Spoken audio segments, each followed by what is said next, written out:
अस्सलाम वालेकुम and a very good morning Lahore. आज की खूबसूरत सुबह की बहुत सी चाहतों, बहुत सी मुस्कुराहटों और बहुत सी मोहब्बतों के साथ मैं हूँ रुखमा इरफान मलिक और आप सबको आज के शो में वेलकम करती हूँ। तो व्यू ज़िंदगी में अक्सर क्या होता है कि ऐसी सिचुएशंस आती हैं जब हम किसी ना किसी को हर्ट कर देते हैं अपनी ज़ुबान के ज़रिए, कुछ ना कुछ ऐसे अल्फाज का इस्तेमाल करते हैं जिससे जो है वो अगला हर्ट हो जाता है।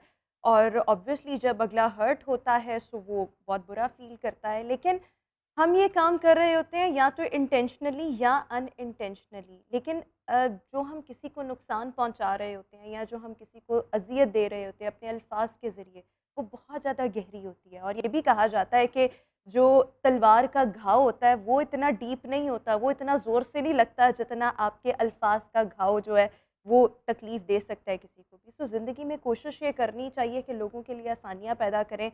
आपके अल्फाज लोगों के लिए मोटिवेशन का बायस बने, ना कि उनको डीमोटिवेट करें, ना कि उनको डिसहार्ट करें, ना कि उनको डिसअपॉइंट करें। सो जो अल्फाज का इस्तेमाल है वो बहुत ज़्यादा सोच समझ के करना चाहिए और किसी की भी दिल आज़ारी नहीं करनी चाहिए, क्योंकि अल्लाह ताला अपने साथ तो मामलात जो है उस पर तो आपको माफ़ कर देगा, लेकिन बंदों के साथ जो मामलात होते हैं वो लोग माफ़ करेंगे ही तो फिर आपको माफ़ी मिलेगी। सो किसी की दिल आज़ारी से गुरेज़ करना चाहिए।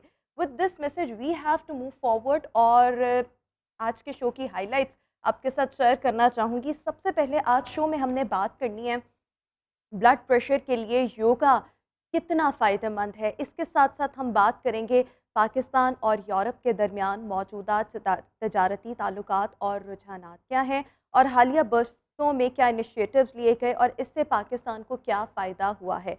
इसके साथ-साथ हम बात करेंगे rebonding, relaxing, keratin and Xtenso में से कौन-सा ट्रीटमेंट आपके बालों के लिए सबसे ज़्यादा बेहतर है।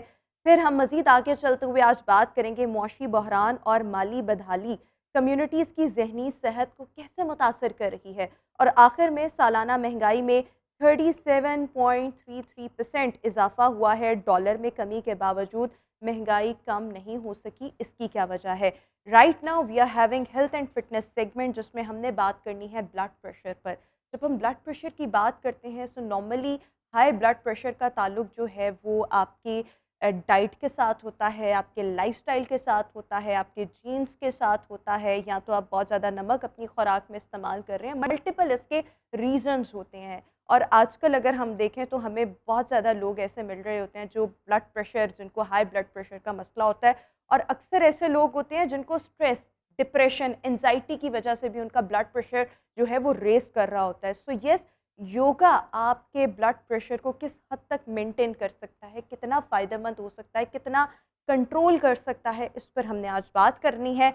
और हमारे साथ योगा एक्सपर्ट डॉक्टर इफ्तिखार इस वक्त शो में मौजूद हैं। डॉक्टर साहब, thank you so much for joining us in our show. So सबसे पहले ब्लड प्रेशर और योगा आपस में किस हद तक लिंक्ड हैं और ब्लड प्रेशर को किस हद तक मैनेज किया जा सकता है थ्रू योगा? औज़ुबिल्लाहि बिस्मिल्लाहिर्रहमानिर्रहीम।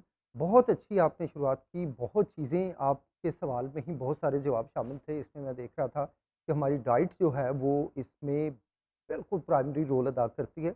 डाइट जिसमें हमें सबसे पहले ये देखना पड़ेगा कि ना सिर्फ़ साल्ट हैं, बल्कि जो हम मार्केट में मौजूद ऑयल्स या जो घी यूज़ कर रहे हैं, इनको इतना प्रोसेस किया जाता है, इतना प्रोसेस किया जाता है कि इसमें ऑलरेडी चूँकि प्रिजर्वेटिव भी बहुत सारे होते हैं और फिर बहुत सारे ऐसे मुर्दा जानवर हैं जिनकी की आंतें और आलाइशें इसमें यूज़ की जाती हैं।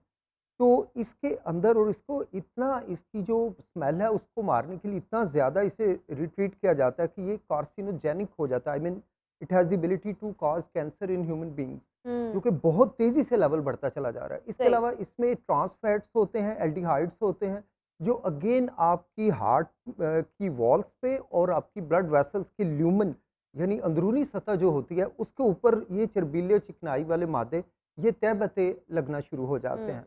अच्छा, अब जो बाज़ार के घी और ऑयल्स हैं इनमें इनमें ओमेगा 6 फैटी एसिड्स होते हैं।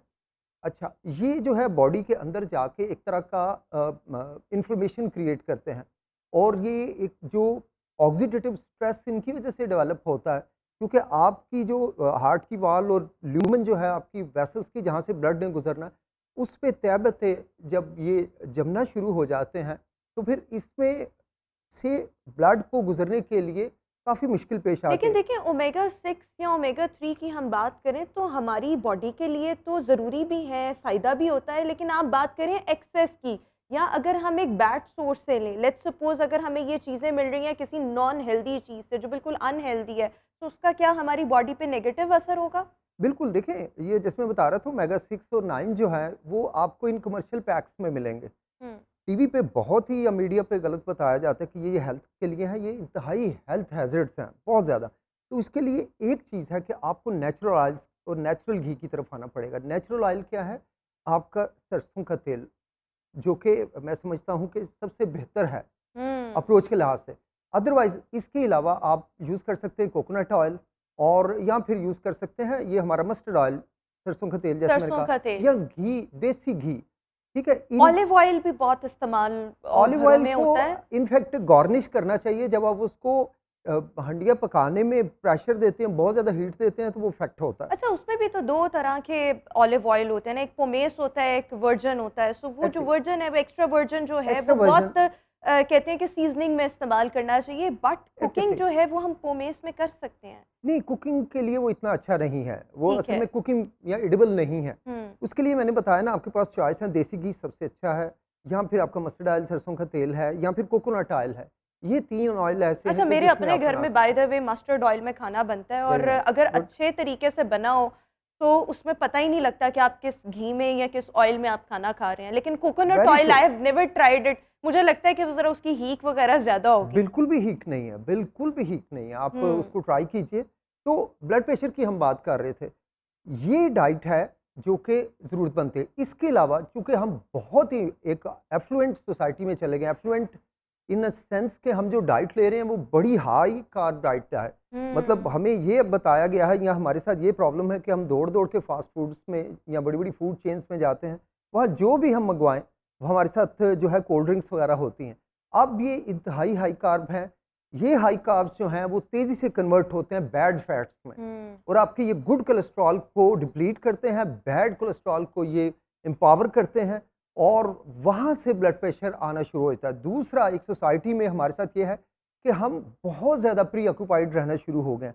हर वक़्त हम फ्यूचर में रहते हैं, तो एंग्ज़ायटी का शिकार हम हो जाते हैं। हमारा जो प्री फ्रंटल कॉर्टेक्स है ब्रेन का हिस्सा जिसे हम कहते हैं कॉन्शियस माइंड, ये हर वक़्त चैलेंजेस से कोप करने के आगे लिए, क्या टैकल होगा, करने के लिए कैसे होगा, कब होगा, एग्ज़ैक्टली तो हो गया हम तो फिर क्या होगा? लम्हे मौजूद से हम फ्यूचर में चल रहे हैं सारे तो वो और अल्टीमेटली यही सबसे स्ट्रेस बड़ी होता है, स्ट्रेस जो है वो आपके लिए ब्लड प्रेशर का बायस बनता एग्ज़ैक्टली है, आपके ब्लड प्रेशर अब को आगे इसमें हाई योगा करता है। का रोल क्या है? हाँ। आप जानते हैं कि ब्रेन का एक सिस्टम तो ये कॉन्शियस माइंड है, हुँ। जो हर वक़्त आपको 24 घंटे डिफरेंट किस्म की थॉट्स में रखता है, ओवरथिंकिंग में रखता है। वो लोग बेहद परेशान है कि ओवरथिंकिंग से हम कैसे बाहर आ सकते हैं। योगा इसमें आपको हरगिज़ मायूस नहीं कर सकता। इतना शानदार योगा इसका इलाज करता है। इसका अल्लाह सुब्हान तआला ने जो सिस्टम रखा हुआ है, हमारे कॉन्शियस माइंड के कैटर करने के लिए, ये सबकॉन्शियस माइंड है। ठीक है? ये हमारा फाइट एंड फ्लाइट सिस्टम है। ये हमारी जो स्ट्रेस के हार्मोन्स हैं या हुँ। जिस स्ट्रेस में हम रहते हैं, ये उस वक़्त अल्लाह सुब्हान तआला की रहमत से ये एक्टिव होता है, ऑन होता है।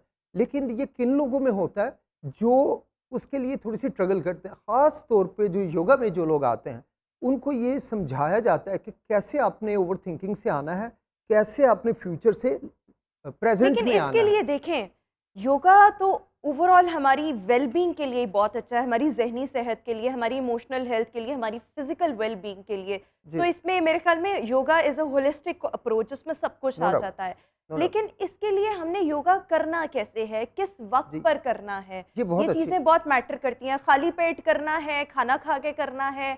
योगा के लिए जो मोस्टली योगी और स्पेशली जब मैं इंडियंस को देख रही होती हूँ, तो वो कहते हैं सुबह 4-5 बजे का टाइम जो है, जो हमारे यहाँ नॉर्मली फजर का टाइम होता है, दैट बेस्ट इज़ है। The best time to do yoga. Best तो है, बेस्ट ये है। थोड़ा-सा ये बिल्कुल भी यही बताएँ? बेस्ट टाइम है। लेकिन चूँकि हम अल्हम्दुलिल्लाह अल्लाह की रहमत से हम तहज्जुद गुज़ार लोग हैं या हम में से बहुत से लोग तहज्जुद पढ़ते हैं और उसके बाद नमाज़ फ़जर पढ़ते हैं लोग। इसके बाद आपके पास बेस्ट टाइम है कि आप अपनी फ़जर ऑफ़र प करने के बाद आप पार्क का रुख़ इख्तियार करें। वैसे तो ये घर में भी हो सकता है, घर का कोई अगर सहन हो तो बेस्ट है क्योंकि ऑक्सीजन के लेवल होते हैं और जो इस वक़्त लेवल होते हैं फ़जर के बाद वो 24 आवर्स बट में इज़ इट नहीं मिलते। Necessary to do this yoga in open air environment? Open में हो तो बेस्ट है, अदरवाइज़ आप इंडोर भी उसको कर सकते हैं, हाँ। ओके? तो अब कैसे उसको मैनेज करना है? इसके लिए एक बेहतरीन एक्सरसाइज है योगा की, जिसे इनोलम विलोम के नाम से जाना जाता है। ये संस्कृत के वर्ड हैं, इसे आप इंग्लिश में कह सकते हैं अल्टरनेट ब्रीदिंग। हुँ। तो ये इसका बेस्ट ट्रीटमेंट है। इसके लिए सबसे अहम है कि आप अगर ज़मीन पे बैठे हैं तो अपनी स्पाइन को स्ट्रेट रखें, अपने शोल्डर्स को बिल्कुल रिलैक्स रखें, ओके। और इसके अलावा आप हल्की सी थोड़ी ऊंची कर लें। हुँ। तो बेस्ट वे जो इनोलम विलोम करने का है, वो तो बेहतर है कि आप क्रॉस लेग में बैठते हैं, जिसे हम आलती पालती भी कहते हैं। इसके लिए सोफे पे भी बैठा जा सकता है। कुछ लोग हैं उनके कोर मसल, चूंकि हमारे अब शायद मे बी 90% से ऊपर लोग ऐसे, उनके स्पाइन के कोर मसल वीक होते हैं और वो कुछ देर इसमें रहने के बाद वो पेन फील करते हैं या अनईजी हो जाते हैं। तो इसका बेस्ट वे है कि कोई सपोर्ट रख के आप आलती पालती पे बैठ जाएं। अब यहाँ से स्टार्ट होता है, बहुत गौर से समझने वाली बात है। हमारा एक नॉस्ट्रल लेफ्ट साइड का है, एक राइट साइड का है। सपोज हम लेफ्ट को हम कहते हैं नॉस्ट्रल नंबर 1 और राइट को हम कहते हैं नॉस्ट्रल नंबर 2। तो जब भी आपने इनोलम विलोम या अल्टरनेट ब्रीदिंग करनी है या ब्लड प्रेशर को कैटर करना, उसका जो ट्रीटमेंट है, और दूसरा लम्हे मौजूद में आने के लिए ये बड़ी शानदार एक्सरसाइज है कि आपने क्या करना है, ये 2 फिंगर्स, आपके पिंकी फिंगर और आपके रिंग फिंगर्स, हुँ।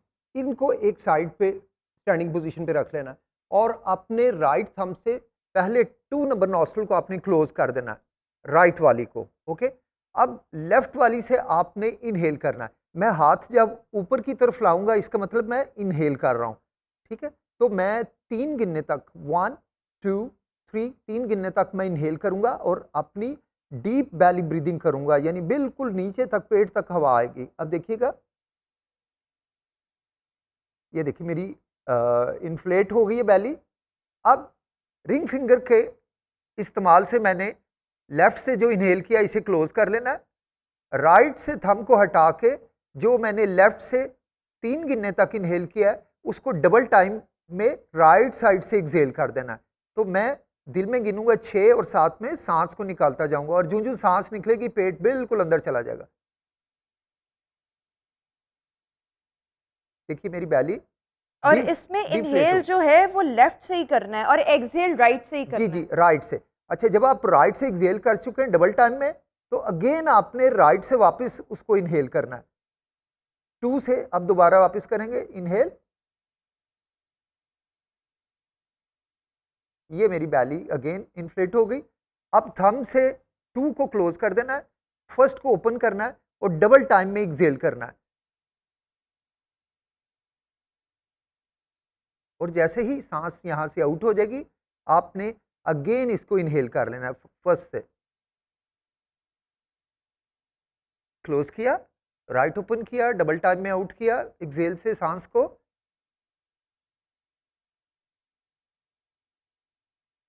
इसके लिए जरूरी है कि आप साथ दिल में गिनते रहें, 1 2 3, और अच्छा, डबल मैं टाइम में। थोड़ा-सा ना ये आपसे थोड़ा-सा क्लियर करना चाहूँगी डॉक्टर साहब, एक ये जी चीज़ कि एक वो ब्रीदिंग होती है जिस तरह से लाइक लेट्स सपोज़ यहाँ से बंद किया, राइट साइड को बंद किया और मतलब यस यस ठीक यस है? यस, जी उसके बाद इसको बंद करके ठीक है?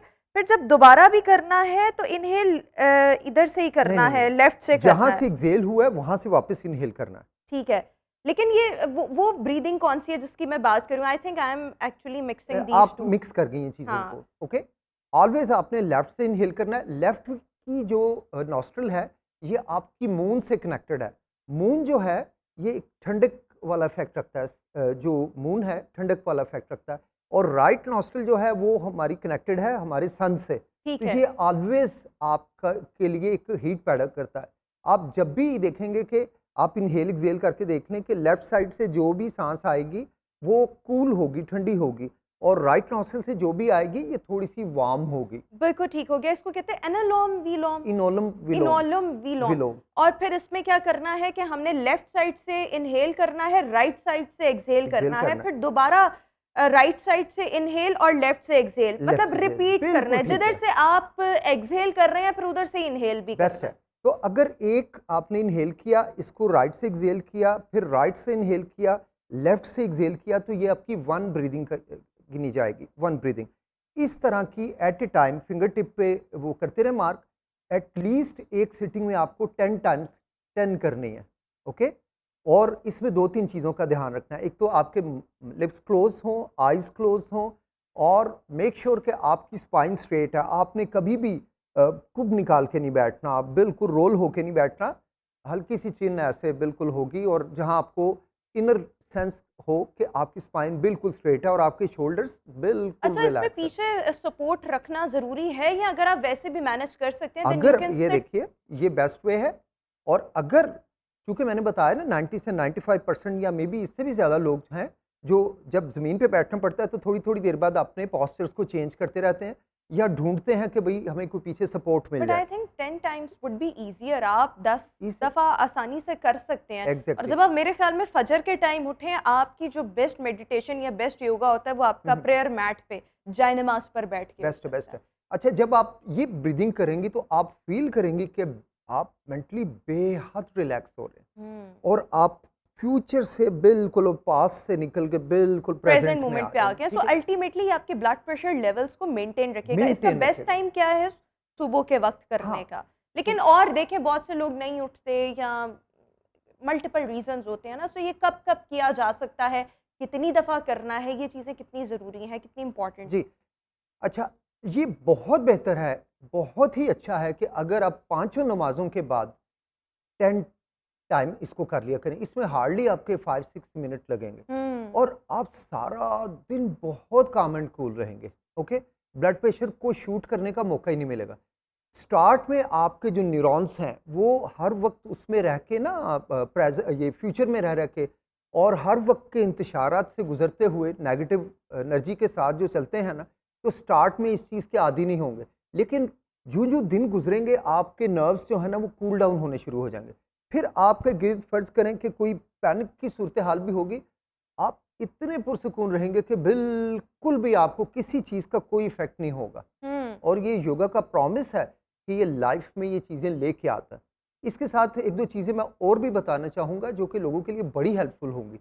एक तो ये है कि कभी कोई ऐसा पेशेंट मिले लाइफ बचाने के लिए, कोई पेशेंट ऐसा मिले जिसका ब्लड प्रेशर अचानक बहुत ज़्यादा बढ़ गया हुआ है। जैसे अक्सर जो हाइपरटेंशन के पेशेंट होते हैं, ब्लड प्रेशर बहुत बढ़ जाता है। अब जल्दी में हमने क्या करना है, चंद एक टिप्स दूँगा लोगों के हाँ, लिए, अगर बड़े अचानक इंटरेस्टिंग आपका होंगे। ब्लड प्रेशर जो है वो शूट कर एग्ज़ैक्टली। गया है।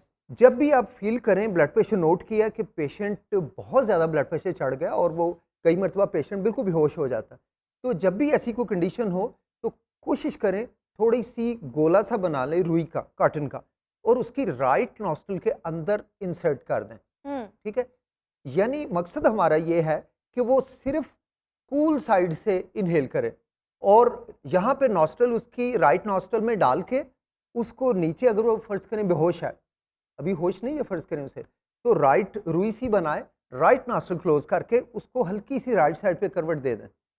तो जब ये राइट साइड पे करवट देंगे तो इवेंचुअली पेशेंट जो है वो सिर्फ़ लेफ़्ट से इन्हेल क्योंकि एक्सहेल आपने कहा है करेगा। कि जो हमारी लेफ्ट साइड है that is connected to the moon और वो मून ठंडक का ठंडक एहसास वाला है। देती है। ओके, तो वो आपने जो इनहेल या एक्सहेल जो भी ब्रीदिंग करनी है जी हाँ। That is going to be from the left nostril. Left nostril हाँ, वो बॉडी के अंदर जो एक जंग लगी हुई है, एक जो क्राइसिस की सिचुएशन है, आप देखेंगे कि वैसे ये कितना इफ़ेक्टिव है, कितनी देर बहुत में से इफेक्टिव है, फ़र्क पड़ सकता है? बहुत इफेक्टिव है। यानी डॉक्टर के आने तक या पेशेंट को हॉस्पिटल ले जाने तक आप लाइफ सेव कर सकते हैं।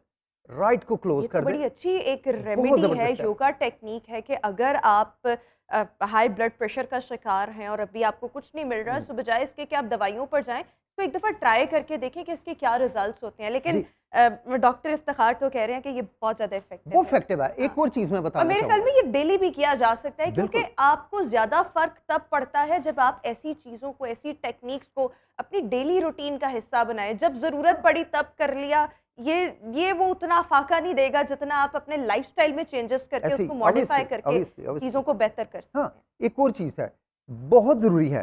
देखिए, ये तो पेशेंट था जिसका ब्लड प्रेशर बहुत ज़्यादा है, हाँ। लाइक जस्ट लाइक 200, 190, 180 है, तो आप ये वाली टेक्नीक उसके अच्छा साथ कर देखिए सकते हैं। मुझे ऐसा कोई प्रॉब्लम नहीं लेकिन मैं फिर भी कर सकती हूँ कि बिल्कुल, मुझे कभी हो ही ना मसला हाँ, to be on the safer side. बिल्कुल, अगर आप डेली करेंगे, कभी भी नहीं होगा और दूसरा ये कि फ़ौरी तौर पे आप बड़ी अच्छी नींद आ जाएगी। इसके अलावा जितनी किस्म के सर दर्द है, हमारी बहनें हैं, सर दर्द इतना ज़्यादा है लेडीज़ में जिसकी इंतहा कोई नहीं। तो इनोलम-विलोम से वो देखेंगे कि within no time without taking any medicine और पिल ये हेडेक को बहुत आराम मिलेगा। हम्म। नींद बहुत अच्छी शुरू हो जाएगी, बड़ी जल्दी आनी शुरू हो जाएगी। स्लीप डेप्रिवेशन के लिए एक बड़ा अच्छा ट्रीटमेंट है।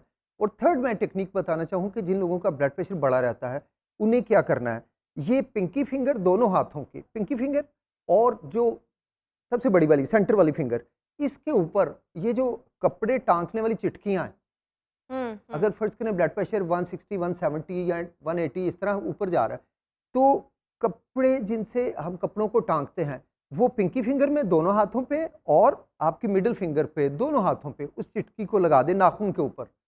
और आप देखेंगे कि तकरीबन 5 टू 6 मिनट के बाद पेशेंट जो है वो कहना शुरू कर देगा कि यानी कि मेरी वो 4 लगेंगी कैचर्स जो हैं। 4 कैचर्स, ठीक है? हाँ, वो ये वाली फिंगर और हुँ, ये। ये am I basically doing it right? सही कह जी, रही हूँ? बिल्कुल राइट कह रही हैं, बिल्कुल राइट। और ये बिल्कुल वो है, आपको प्रेशर ट्रीटमेंट इफ है। You are suffering from the high blood pressure then आपने ये करना जी, है, वैसे नहीं करना वैसे है, नहीं करने। वैसे नहीं तो करना। दोनों तरफ 5 मिनट के बाद पेशेंट जो है वो कहेगा कि ये नेल्स बड़े पेनफुल हो गए, और जब आप उनको हटा के ब्लड प्रेशर लेंगे तो आप खुद दंग रह जाएंगे कि ये क्या ये हो कितनी गया है। छोटी छोटी टेक्निक्स हैं जो आपको सेफर साइड पे रख सकती हैं, या अगर आप गुजर रहे हैं तो बजाय इसके कि आप मेडिसिन का इस्तेमाल करें, मेरे ख्याल में ऐसी चीज़ों को give it a try, try तो करके देखें कि इसके रिजल्ट्स कैसे आते हैं। सो ये वो योगा टेक्निक्स हैं that are very easy to do, और इनको अपने लाइफस्टाइल का हिस्सा लाजमी तौर पर बनाएं। अच्छा, लास्ट एक चीज़ मैं एक और देना क्विकली चाहूँगा, quickly, we are very short quickly. Of time. पुदीने के पत्ते लें, अच्छा। पुदीने के पत्ते लें हम्म। सिर्फ़, और थोड़ा-सा अनारदाना ले लें, चाहे हम्म। 1 छोटी चम्मच अनारदाना ले लें, पुदीने के पत्ते वो किसी ग्राइंडर में डालें, और उसपे पानी का हल्का-सा छींटा लगा दें, हम्म। और 2 चुटकी उसमें काली मिर्च डालनी है, काला नमक नहीं डालना, ठीक है। ठीक है? और पानी के 2-3 ऐसे छींटे ज़रा-सा लगाएँ, उसके बाद उसको चला दें, उसकी बन जाएगी चटनी, एक पेस्ट बन जाएगी। वो अगर दिन में 1 चम्मच सुबह-शाम पेशेंट लेता रहे ना, तो यकीन जाने, ये ये मेरा आपने प्रॉमिस है, आज जितने भी ब्लड प्रेशर के मरीज होंगे उनके लिए इतनी ज़बरदस्त रेमेडीज़ भी शेयर कर दी बेहतरीन हैं, काम इतनी करेंगे। ज़बरदस्त और इजी योगा टेक्निक्स भी शेयर कर दी हैं। और ये जो आपने सबसे पहले अल्टरनेट ब्रीदिंग वाली बात की, हुँ, इसके हुँ। तो और बहुत ज़्यादा फ़वाइद हैं। आपका डिप्रेशन रिड्यूस होगा, एंजाइटी कम होगी, आपका ब्रेन जो है वो 100% रिलैक्स रहेगा, बिल्कुल ऐसे ही। आप ऑब्वियसली आपका दिमाग जो है वो बहुत ज़्यादा पीसफुल रहेगा। तो मेरे ख्याल में ये छोटी-छोटी चीज़ें हैं, जितने आजकल प्रॉब्लम्स हैं, इनको अपने लाइफ़स्टाइल का हिस्सा लाज़मी तौर पर बनाना चाहिए। Thank you so much doctor Iftikhar for joining us in good morning Lahore. Viewers, इसी के साथ अभी हम शो में एक ब्रेक शामिल करेंगे, आपसे मुलाकात करेंगे इस break. Welcome back after the break. और व्यूअर्स, अगर हम इस वक्त पाकिस्तान की मौजूदा मुआशी सूरत हाल की बात करें, तो येस, हमारी जो मईशत है वो इस वक्त डिक्लाइन की तरफ है। और किसी भी मुल्क की अगर हम बात कर लें तरक्की के लिए, मईशत को सहारा देने के लिए बहुत ज़्यादा ज़रूरी होता है कि एक्सपोर्ट्स बढ़ें। एक्सपोर्ट्स बढ़ने के साथ साथ जो तिजारत है उसका दायरा कार भी वसी होना चाहिए, तिजारत होनी चाहिए मुख्तलिफ ममालिक के साथ। तो इस तरीके से किसी भी मुल्क की मईशत को जो है वो सपोर्ट मिल सकता है, सहारा मिल सकता है। पाकिस्तान और यूरोप की अगर हम बात करें, सो राइट नाउ कोलैबोरेटिव एफर्ट्स क्या हो रही हैं पाकिस्तान और यूरोप के दरमियान, जो मौजूदा तजारती ताल्लुकात वो कैसे हैं, करंट ट्रेंड्स क्या हैं, क्या क्या इनिशिएटिव्स रिसेंटली लिए गए हैं, और अब तक पाकिस्तान को कितना फ़ायदा इससे हुआ है, इस पर अभी हम बात करेंगे। हमारे साथ इस वक्त मुस्लिम लीग नून ट्रेड कोऑर्डिनेटर यूरोप चौधरी अमानत हुसैन साहब स्काइप पर मौजूद हैं। चौधरी साहब, बहुत शुक्रिया आपके वक्त का। सबसे पहले तो ये कि आप यूरोप में ट्रेड कोऑर्डिनेटर के तौर पर जो खदमात सरअंजाम दे रहे हैं, क्या क्या काम अभी आप कर रहे हैं, क्या क्या कुछ किया, और ये काम, ये सर्विसेज आपकी कब तक जारी रहेंगी? बिस्मिल्लाहिर्रहमानिर्रहीम। सबसे पहले आपका शुक्रिया कि आपने अपने प्रोग्राम में हमें इनवाइट किया। देखें, अभी ये रिसेंटली चूँकि मेरा ये ख़्याल है कि हमेशा से जो पाकिस्तान मुस्लिम लीग नून है, उन्होंने ओवरसीज़ के लिए और बिज़नेस के लिए हमेशा बड़ी स्ट्रगल की, बड़ी कोशिश की।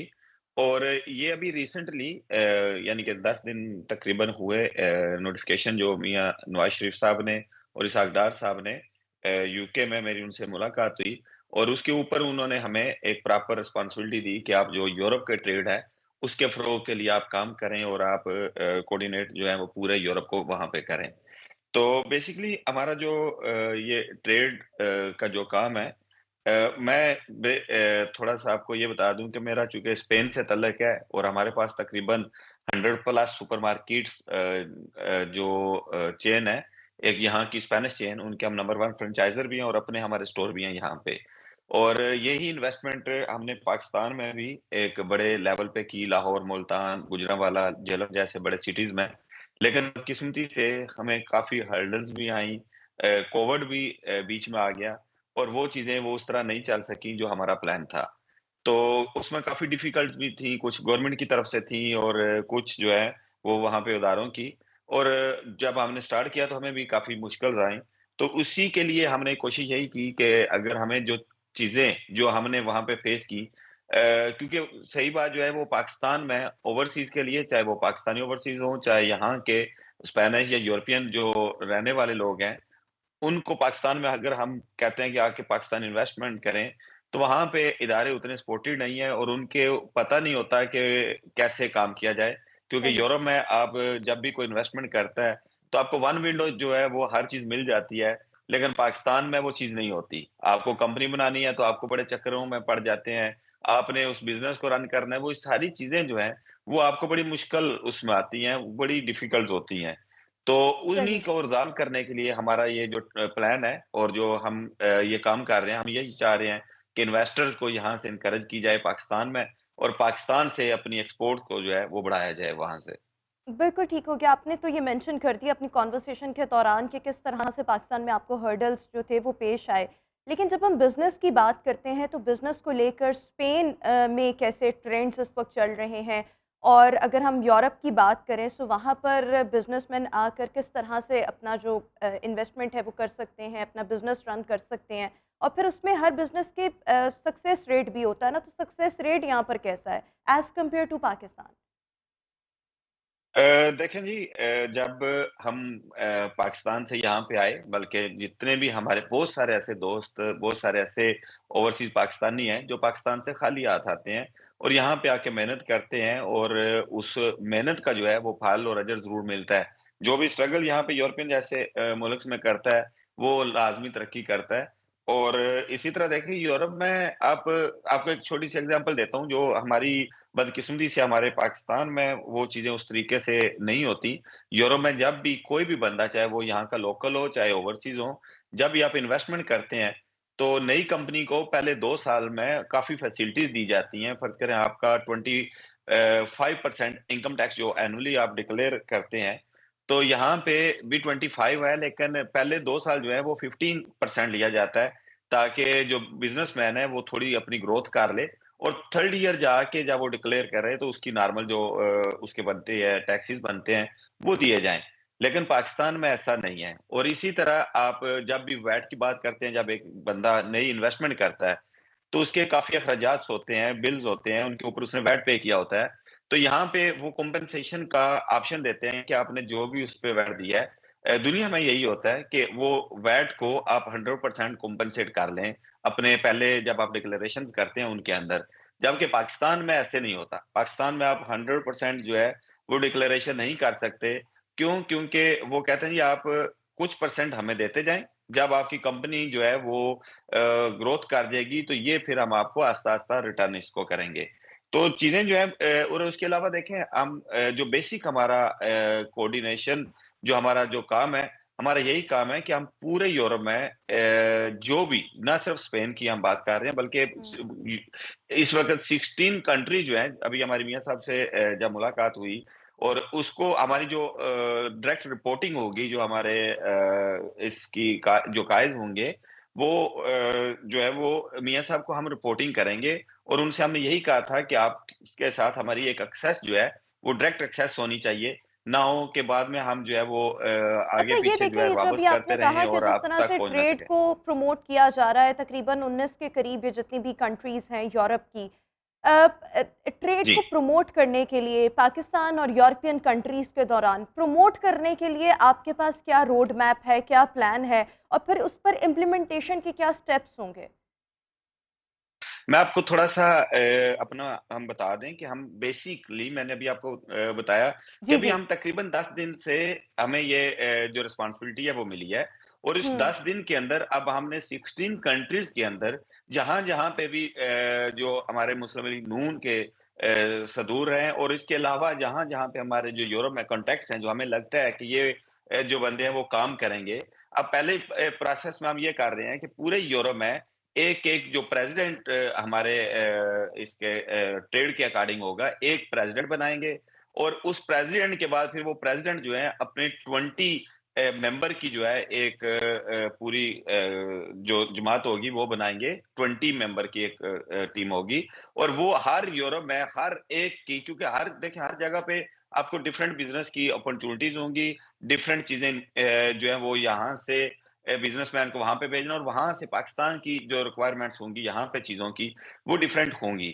और फिर हम ये करेंगे कि ये जब जमात हमारी बन जाए, इनके साथ हम एक कोऑर्डिनेट जो है, वो कॉन्फ्रेंस में करेंगे और उसके इसहाक़ डार साहब जो हैं, वो हमारे रिपोर्टिंग जो हमारी होगी डायरेक्ट इसहाक़ डार साहब को होगी और वो मियाँ साहब को आगे रिपोर्ट करेंगे।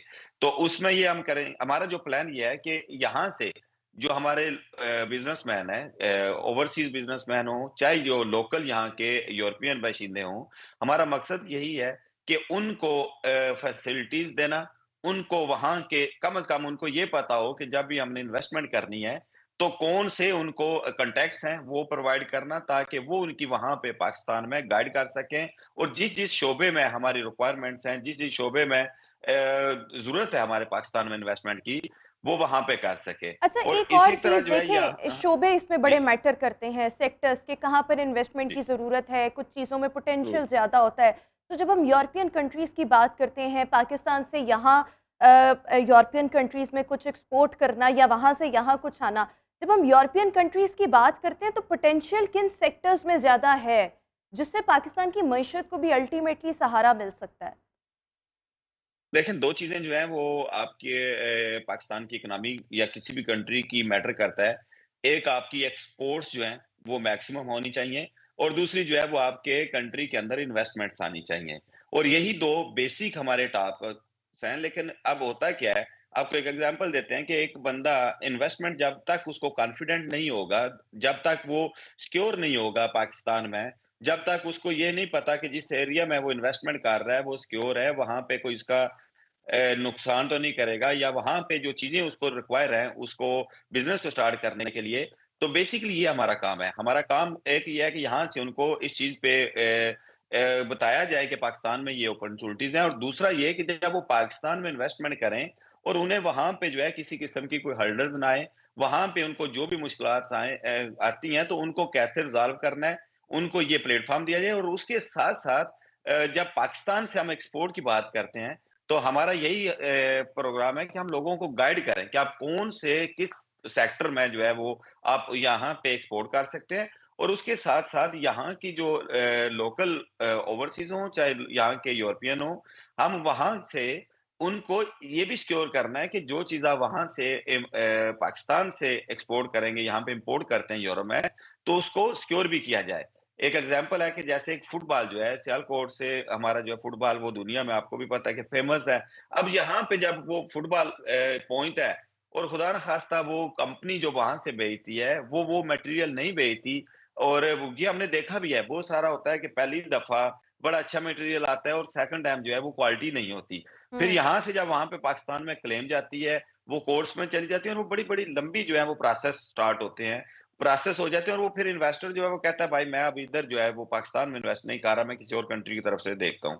तो हमारा यही मकसद है कि उसको वो हर्डल्स ना आए, अगर आती हैं तो उसको एज़ सून एज़ पॉसिबल जो है वो रिज़ॉल्व किया जाए ताकि जो लोग वहाँ पे काम कर रहे हैं, वो भी उनको भी ट्रस्ट प्रूफ हो, उनको भी ये यकीन हो कि जो मैं पाकिस्तान इन्वेस्टमेंट कर रहा हूँ, वो बिल्कुल जो है वो मेरे वहाँ पे उसको एप्रिशिएट किया जाता है और साथ उसको जो है ऑनर किया अच्छा, जाता है। मैं दोबारा से ये एक और चीज़ मैं थोड़ा-सा क्लियर करना चाहूँगी कि जब हम एक्सपोर्ट्स की बात करते हैं, सो ऑब्वियसली यूरोप में किन चीज़ों का इस वक़्त रुझान है? उनको पाकिस्तान की किन एक्सपोर्ट्स पर इन्हिसार करना है या पाकिस्तान में कौन से सेक्टर्स ऐसे हैं जिनमें पोटेंशियल ऐसा है या जिनको इन चीज़ों को एक्सपोर्ट किया जा सकता है, रेवेन्यू अच्छा आ सकता है, मईशत को इस्तेहकाम या सहारा मिल सकता है? सो आप कुछ चंद एक चीज़ें मेंशन कर सकते हैं, कुछ चंद एक सेक्टर्स ऐसे? जी, मैं आपको 2 चीज़ें बता देता हूँ। एक तो यहाँ से अभी मैं आपको बेसिक चीज़ें बताऊँगा, उसके बाद जब हम अपनी कॉन्फ्रेंस कॉल करेंगे, अपनी बॉडी हमारी कंप्लीट हो जाएगी 16 कंट्रीज़ में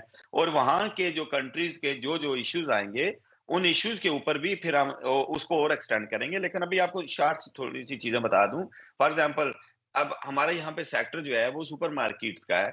हम यही चाहेंगे कि जो बंदे का यहाँ पे एक्सपीरियंस है, जो यहाँ पे इन्वेस्ट कर रहा है, हम ये भी नहीं एक्सपेक्ट करते कि कई मिलियंस यूरो वाले सिर्फ वही बंदे वहाँ पे जाएँ। हो सकता है 5 लाख की इन्वेस्टमेंट 10 लाख की, और अगर फ़र्ज़ करें, मेरा तल्लुक जो है डिस्ट्रिक्ट गुजरात से है, तो वहाँ पे ही किसी स्मॉल इंडस्ट्री में अगर मेरा यहाँ पे कोई एक्सपीरियंस है, तो उसी की तरह की उसको वहाँ पे प्रोवाइड किया जाए कि वो वहाँ पे उसी तरह के इन्वेस्टमेंट में आ जाए।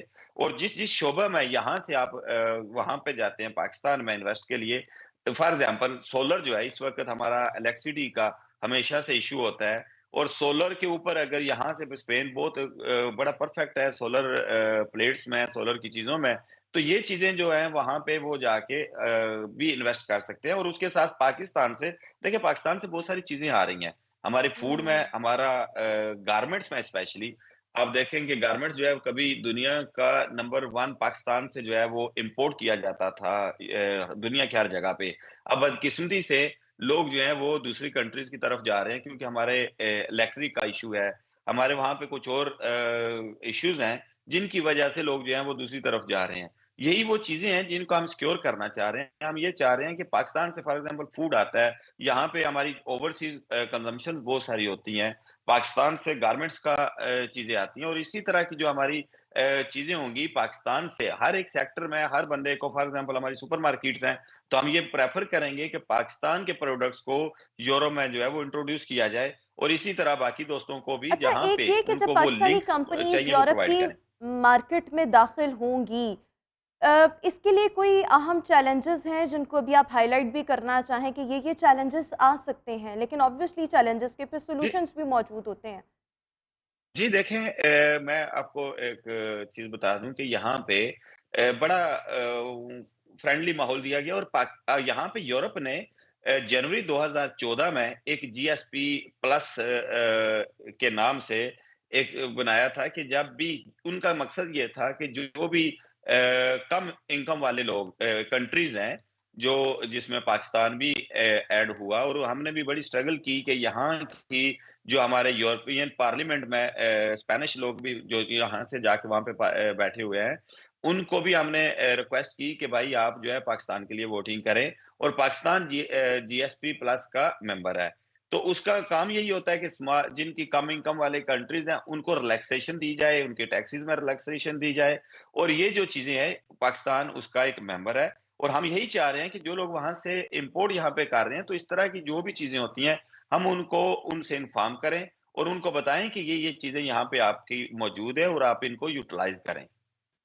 अच्छा, इसके साथ-साथ देखें, अगर हम ऐसे सरमायाकारों की बात करें जिनका ताल्लुक यूरोप से है, सो पाकिस्तान में किन-किन सेक्टर्स में ऐसे लोग जो हैं, जो यूरोपियन सरमायाकार इन्वेस्टर्स हैं, वो इन्वेस्ट करने में दिलचस्पी रखते हैं? कुछ ऐसी भी इन्फॉर्मेशन जो आप हमारे साथ शेयर करना चाहें? देखें जी, जब पहले भी हम आपसे बात कर रहे हैं कि हमारी बदकिस्मती यही है कि लोगों का जो एतमाद है, जो वहाँ पे पाकिस्तान में जिस तरीके से हालात हैं, जिस तरीके से जिस तरह अदारे जो हैं वो लोगों को, और ख़ास तौर पे जब ओवरसीज़ होते हैं, कहते हैं जी बाहर की पार्टी है, बाहर के असामी है, बड़ा पैसा है, उनको ज़्यादा मुश्किलात होती हैं आम बंदे की निस्बत। तो यही एक्चुअली वो कॉन्फिडेंस पहले तो हमें प्रूव करना पड़ेगा, वो कॉन्फिडेंस देना पड़ेगा ओवरसीज़ को कि भाई आप वहाँ पे दें, और उनका माइंडसेट बनाना पड़ेगा। ये नहीं है कि यहाँ पे लोग लाइनों में लगे हैं कि हम पाकिस्तान जाके इन्वेस्टमेंट करें और वो वहाँ पे जाके उसको करें। उनको कन्विंस करना है, उनको सिक्योरिटीज़ देनी है, उनकी वहाँ की जो इश्यूज़ हैं उनको रिज़ॉल्व करवाना है, तब जाके लोग इन्वेस्टमेंट करेंगे ना। और हमारा यही है कि जो जिस सेक्टर में है, ये ज़रूरी नहीं है कि वो सारे जो हैं वो जाके प्रॉपर्टीज़ खरीदें पाकिस्तान में, या सारे जो हैं वो पाकिस्तान में जाके एक ही इन्वेस्टमेंट में पीछे आ जाएँ।